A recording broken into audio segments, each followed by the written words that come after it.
Hi, and welcome to this week's episode of Money with Alpha. Today, I'm going to talk about your retirement number.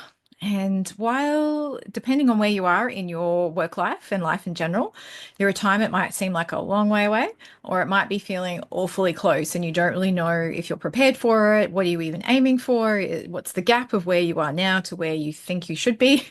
And where should you be? So many questions. And quite often it's because of the so many questions that we tend to like just block it out and put it to the future. And then 5 years pass, 10 years pass, and we're like, oh my gosh, I really need to start to look at this now. I get quite a lot of people coming to me where they're like, oh, I really want to retire in 10 years, but I've no idea. Am I close? What do I need? I need to knuckle down. I need to make sure I'm putting money into my retirement fund, all of this. And it's that big gaping question mark over what does it even look like? What do I do? How much do I need? All of this. And it's simple and it can be as complex as you want to make it. Pretty much like anything in life, especially money. It can be really, really simple, or we can overcomplicate it. So there's some simple ways to give you an idea at least. So I'm gonna cover off on a few things today. The first thing is, what is your retirement number? How do you calculate it? What kind of lifestyle do you want? And then what's the impact on the decisions you're making today on your future and how quickly you are going to get to that retirement number? And there's a lot of variables in all of this. So I will be talking about this at a more high level, but it'll at least give you an idea of how to get where you want to go. So the first thing is, what is your retirement number? When people talk about this and you're kind of like, well, what does it mean? Like, do I, yeah, what is my retirement number? Essentially, it's how much money you need to have set aside for retirement when you retire. And because the retirement will look different for everybody. Some people are like, oh, I can't wait till I get to the retirement. I'm just like counting down the days, which my husband's a little bit like that. Sometimes, I mean, to be honest, some days are better than others. So some days he's loving what he's doing, and other days he's like, oh my gosh, this is just so much. But for some people, it might be very like a hard line. I'm going to retire when I'm 65, and that's it. I remember when I was working in accounting, the firm I was at, they had a retirement of 55. Some people work beyond that, but it really depended on what you wanted to do. And for some people, it'll be I'm going to retire from full-time work, but I'm going to cut back down to part-time. So I'm still going to be working and earning money. It just won't be as much. So you've really got to think about what it is that you want to do, what you're actually working towards. But you don't want to get to the position where you're like, I really want to retire when I'm 60, but I can't afford to. Or I really want to retire when I am 50, but can I afford to? Or what do I need in order to afford it? So it's like money in general is going to afford you choice. But in order to have that choice, you need to have clarity over what you want your money to do for you. So I'm going to just touch on like the classic. So when I get to 65, I'm going to retire completely, and I just need to have enough money to sustain me for the rest of my life. And then that's the other thing too. What kind of lifestyle do you want in retirement? So there's a few different things that you need to factor in and consider about you and what you want. And what you want may actually change a bit over time. You might have this like hard and fast, oh, I'm going to retire when I'm 60 and that's it. I can't handle this any longer. And then the closer you get to that, you realize, oh, 60 is actually not that old. I don't know if I'm ready to like completely retire and remove myself from the day-to-day of life.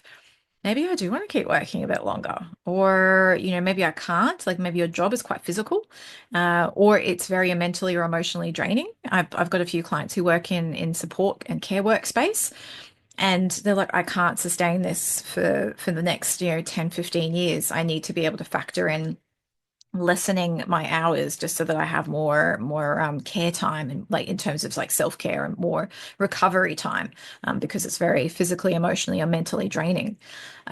So it really depends on what you want. But that said, when you do start to reduce your income, whether it's completely or just incrementally, you need to have a look at what you need. So like I said, just for simplicity's sake, I'm going to say, okay, hard, stop, and what do you need? So let's just assume that you stop working at the age of 65. And at the moment, we look at, I don't know, it's not a particularly pleasant thing to think about, but life expectancy, you kind of have to kind of factor that into this calculation. So at the moment, one of the calculators that I've seen and that I like factors in 25 years, which would be to get to the age of 90, which for life expectancy wise, it really, I think the average lifespan of a woman at the moment is around this 87-year mark in sort of Western world, and 84 to 5 for men. So 90 is more conservative. So it's giving you a bit longer. I mean, my grandmother, I had one grandmother who lived to 88 and another grandmother who lived until she was 92. So and it's not even just age necessarily, it's also level of health and care. Like one grandmother lived at home until she passed, and then another one ended up needing quite a lot of care, had dementia, and also, there was a lot of costs involved for her, last few years. So we're not going to go into that level of detail right now. We're just going to like generically try and figure out how much per year you would need over that 25 years. And again, this is very much where you're living in the world dependent and what kind of lifestyle you want that's dependent on that. There are some base level kind of comfortable retirement figures that get put out by the Australian government, and that's around the 50,000 mark for a single person and around $75,000 for a couple. So if you take that, say 50,000 or 75,000, depending if there's one or two of you, and you multiply that by your 25 years, you're going to come out to a figure. So you come out with like maybe 1.25 million, or it could be closer to 1.5 million. And that's sort of a rough guide of what you would need to have in your retirement account at the point that you retire, presuming that you're like completely cutting off work and you're not going to work anymore, or earn any more money after that. And that's then also not taking into account if you can have access to the age pension, what kind of assets you've got, assuming that you've paid off all your debt by then as well. And that's just living expenses, not including debt repayments on a house. So there's a few other things to factor in, but it gives you an idea of the order of magnitude. And then you can start to look at what you've got right now, like in terms of the value of your home, taking away any debt that's on there right now, looking at what's in your superannuation or your retirement funds at the moment, any other kind of assets, investments, investment properties, remembering to take off any debt that you have on them, any other kind of assets that you have that have value. You might have some jewelry, gold, art, all of that. They're not particularly liquid, but if you sold them, you could get some money for them. Cars are, they can potentially be in there depending on the car. My accounting brain says cars are depreciable assets. And if you need something to move around, but at some point, there'll come a point where you won't be able to drive anymore as well. So, but by then, will your car have much value to sell? So I tend to just kind of ring fence the car. And to a certain extent, I kind of put the house to the side because you need somewhere to live. So you need to kind of look at it holistically, all of your assets, but then also put the house off to the side. There's the possibility that when you retire, you might want to sell that house and downsize, and then you get some equity out of that home. So say, for instance, your house is worth, $1 million. And then you sell it and you buy a unit for 500, you've got an extra $500,000 that you can put towards your retirement fund. So there's a few different variables that are in there. But it's good to have all that down on paper so that you can see it. So I always look at two things together. I look at your retirement number and then look at your net worth as well. And if you see what that looks like now, and then you start to look at how things will grow over time, like if you've got investments, have a look. There's some calculators online. If you don't know how to find them, just message me and I can send the links to you. Some calculators where you can calculate, a potential return and what that will look like in 5 years, 10 years, 15 years even. So you can start to project what that will look like from a savings perspective, an investment perspective, using different rates of return for those, because they're going to, investments typically will return you a higher percentage return than savings will. Especially at the moment in Australia, interest rates have just dropped a bit. So, of course, the amount you earn on savings has also dropped. So having a look at how some of that can play out over time. Your superannuation, treat it like an investment. So you can use some calculators that will project what that can look like. Again, if you can't find them, let me know. The Money Smart website in Australia, it's a government website. They have some really good calculators on there for things like savings projections, superannuation projections, and you can use a compound interest calculator to help you calculate some investment projections as well. And yeah, so they come in, they're really handy too. They're pretty simple to use, quite handy as well to give you that view. And I always like to do it in 5-year increments. So have a look at what all your balances are right now, remembering to take debt off, and then have a look at the calculators to see what they'll look like in 5 years, and then have a look at what the calculator says you'll have in 10 years. And depending on your age and when you want to retire, you might need to do a 15-year view as well. And then if at 15 years is when you want to retire, or at 10 years, look at what your overall net worth would be at that point, and then go, also keeping in mind that you've paid down a loan and hopefully you've got it to zero by the time you retire. Then you can have a look at that overarching number, say that 1.25 or the $1.5 million, and go, oh, how far am I away from that? If you're on it or over it, yay, that's fantastic. If you're not there yet and there's a gap, I need to go back to have a look at some of what your spending habits are and go, okay, well, if I can reduce some of my spending, like for instance, eating out, I always find the two biggest buckets that I see is, well, three actually. There's eating out, insurances, and mental blank now. Well, groceries is up there, oh, retail. So eating out and groceries a little bit together, and then you've got insurances, and then you've got retail. So they're probably like the three main buckets that I see that generally have the most opportunity for saving or stripping back a little bit. The insurances is often quite just simply a negotiation or a phone call to your insurance company and say, if you have all your insurances there, it's like, okay, well, what kind of loyalty discount can you offer me? What can you offer me at the moment? And see what they come back with. You can have a figure in your mind and you can work towards that if you want, and then see how you go. But if you don't ask, you're not going to get it. That's how they work. They're not going to just offer it to you. But they will offer you something if they think they might lose you. So it's unfortunately, it's a mind game. Groceries and eating out. Groceries there's a few levers you can pull. I started to delve into this a few years ago, where I really, really leaned into Costco and Aldi, to a sort of our lower cost Australian supermarkets, and I love it now. I actually really love their products. I shop from there primarily. I do a little bit from some of the other supermarkets if I can't find the product that I'm looking for at the other two, but I'll go there first. And I find on a per unit basis, even with the annual fee, Costco is still a lot cheaper. So you just have to have storage space, both pantry and freezer.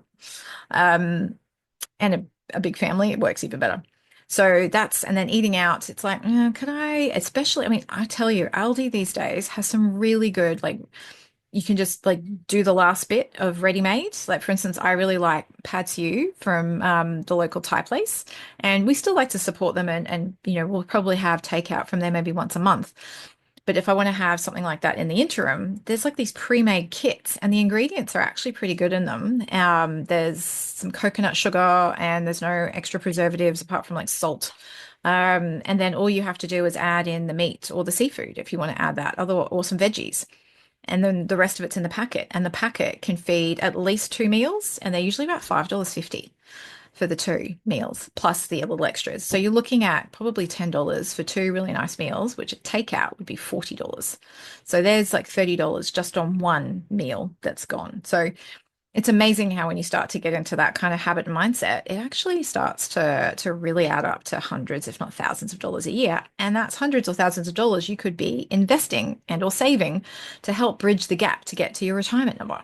So it's really, really interesting when you start to see that value of compounding over time, something that's like seemingly insignificant. When you add it up over time, it can literally make tens of thousands of dollars difference. Even paying down your mortgage fortnightly instead of monthly. If you have an offset account, it's a little bit different. But even just that can make such a big difference over time on the amount of interest that you pay and how quickly you pay off your loan. So that's why I'm constantly going on about it's not the big changes and the big things that you do when it comes to money. It's the incremental little things consistently done together over time that makes the biggest impact. So have a look at what your retirement number is. So take how much you think you'll need per year. You can use that $50,000 for a single and $75 for a couple into account over 25 years. Get that number. calculate out everything that you've got in terms of what you own versus what you owe, and then do some of those calculations 5, 10, 15. Like figure out what age you are now and when you want to retire, and if that's 10 years in the future, do that calculation in 5 and 10 years. If it's 15 years, do a 15-year view, and then you can go, okay, well, what does that look like compared to that first retirement number? I'm happy I'm going to get there. Or, you know what? I need to do a little bit more to help me get there. All right, let's go to the budget and the cash flow and have a look at how I can strip a few things out that might give me maybe an extra 5, 10 grand a year to be able to compound over those 5, 10 years. And oh my goodness, it's tremendous how that can start to work. So hopefully that's kind of helped you figure out how to simplify at least that retirement phase, because what will also happen is your lifestyle will start to change now, and you can start to see, oh, I start to have a bit more power over my finances, my cash flow, my lifestyle. Hmm, I'm liking this. I'm seeing some progress, and you get momentum when you get some confidence, and then more progress, and then more confidence, and more momentum, and it literally compounds on each other. So that's where I find looking a little bit further out can actually help you a lot in the now as well. So I will leave you with that. There's a little bit there. I will put some of the steps to and some of the calculations I've spoken about into the show notes so that you can see them for yourself. If you happen to be driving while you're listening to this and you can't write it down, I'll put all this in the show notes as well. And yeah, if you have any questions, please reach out. I'll put the links to those calculators in the show notes too, so that you can find them for yourself. And you can, I've got three main calculators that I use. One is the compounding interest one, which helps you with savings and sort of outside super investments, superannuation balance forecasting. And then also a mortgage calculator that helps show you how more quickly you can pay down a mortgage if you pay a little bit extra. Over certain periods of time, if you're paying monthly, fortnightly, etc. And you can start to sort of have a little bit of a play with it and go, holy moly, I could be paying this loan off like 5 to 10 years sooner just by doing potentially just $200 a month extra or $200 a fortnight, $400 a month extra payment on the loan. Unless you see this for yourself, and generally speaking, a bank will not show you this because they want you to pay it off over the 25 years, whereas I would love you to pay it off over 15 years less if possible. So these calculators come in really handy to give you that visibility so that you can empower yourself to make better decisions, which is why I love what I do. So, yeah, hopefully that's really helped you kind of think about retirement and your future planning a little bit differently, and empowered you to actually do some calculations yourself. And if you don't feel comfortable doing them, please reach out. Happy to help support you in that too. I do have a 1 hour, or it's actually 90-minute financial future review. If you would like to actually sit down with me, I give you the tool that I use to calculate all of this. It has all the links in there. It shows you where everything is. It does the 5, 10, 15-year view. And yeah, that's a $497 flat fee. So if you would like to do that, then please reach out. Okay. With that, I will let you enjoy the rest of your day and have a wonderful week.